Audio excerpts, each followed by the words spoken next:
A vida não ficou sem graça, foi a sua mente que se acostumou com o excesso. Bom, acho que você percebeu que a vida perdeu um pouco da graça de um tempo pra cá.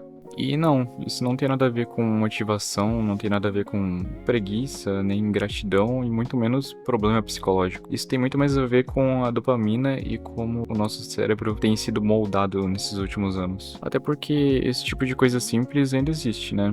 Tem dia que chove, o sol nasce e se põe todo dia, as pessoas riem e a vida acontece. O que desapareceu foi a nossa capacidade de sentir profundidade nesse tipo de coisa simples. A nossa sensibilidade foi sendo drenada aos poucos, substituída por estímulos rápidos, fáceis e descartáveis. A gente não perdeu o mundo real, a gente só perdeu o interesse por ele. Como que uma simples chuva vai te trazer conforto se você já tá acostumado a ver uma chuva com efeito cinematográfico 4K em câmera lenta e com uma música lo-fi e legenda reflexiva no Instagram? Como que um momento comum e tão bonito vai parecer tão especial se o nosso cérebro tá treinado para esperar algo épico? A vida real, ela não compete com o algoritmo e nunca vai competir. A gente vive anestesiado por uma dopamina barata, um feed infinito, TikTok, Reels, notificações, mensagens, estímulos visuais, tudo feito para capturar sua atenção e nunca mais soltar.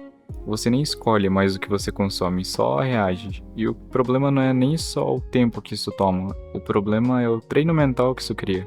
O nosso cérebro aprende que prazer vem fácil, rápido e sem esforço. Aprende que o tédio é algo a ser evitado a qualquer custo. Aprende que o silêncio é incômodo. Aos poucos, cada experiência precisa ser postável, curtível e validável para poder ser boa de verdade. Não basta viver, você tem que registrar. Não basta sentir, você tem que mostrar. Não basta gostar, alguém precisa confirmar que aquilo valeu a pena. E aí a gente começa a viver pra fora, pra parecer interessante, parecer ocupado e feliz. A experiência ela deixa de ser algo interno e vira uma imagem. A vida vira uma vitrine e quando tudo vira uma vitrine, você passa mais tempo se observando e vivendo do que vivendo de fato. A nossa mente ela vem sendo treinada para buscar picos constantes, novidade, emoção, validação e dopamina. Sempre mais, sempre agora e sempre rápida. Qualquer coisa que não gere esse pico parece fraca, qualquer coisa que exija tempo parece cansativa, e qualquer coisa que seja lenta parece inútil. E adivinha?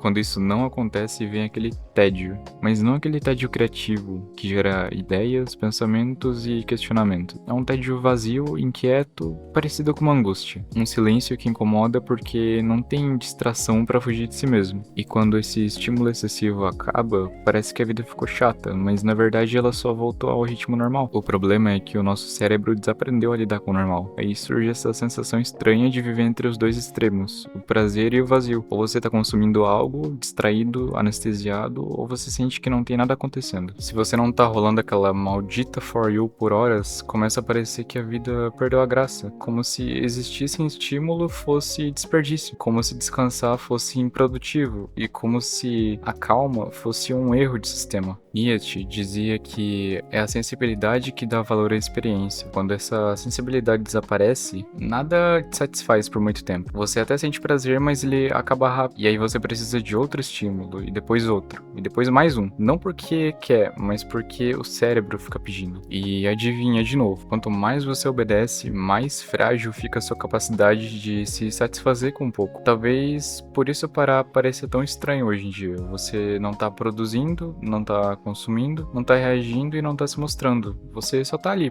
presente, sem distração. E isso gera um desconforto, porque ninguém ensinou a gente a existir sem uma performance, existir sem justificar, sem transformar tudo em conteúdo, sem precisar gerar algum resultado, sem provar nada pra ninguém. A gente vive na sociedade do desempenho, onde estar ocupado virou uma virtude, onde o cansaço virou uma identidade, e onde descansar gera culpa. Não é que a gente seja fraco, mas é que tudo tá intenso demais. A gente vive como se alguém estivesse nos observando o tempo todo, avaliando cada escolha, cada pausa, cada silêncio, como se cada momento precisasse ser justificável. Isso muda tudo, porque você começa a escolher não pelo significado real das coisas, mas por como elas parecem. E para sustentar esse ritmo, a gente se mantém ocupado, sempre correndo, sempre atrasado, sempre fazendo alguma coisa coisa, porque enquanto você tá ocupado, você não precisa parar pra sentir. E não é que falte tempo pra isso, é que parar virou uma espécie de ameaça. Pascal dizia que toda infelicidade humana vem da incapacidade de ficar sozinho em um quarto. Hoje, ficar sozinho e sem estímulo virou quase uma tortura. Não porque seja ruim, mas porque a gente desaprendeu a lidar com o próprio pensamento sem distração. Então, talvez seja bom só parar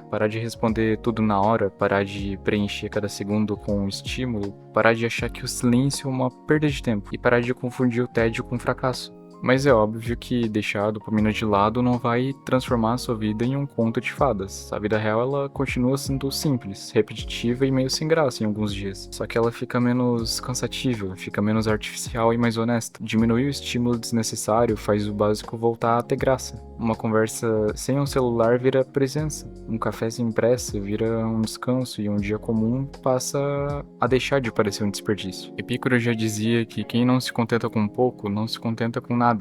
Talvez o problema nunca tenha sido que a vida oferece pouco, mas que a gente se acostumou a viver com estímulo demais. No fim das contas, não é sobre você largar tudo e virar um monge. É só sobre recuperar o controle da sua própria atenção, sobre lembrar que você não precisa ficar sempre empolgado, sempre produtivo e sempre interessante. Às vezes só existir já é o suficiente.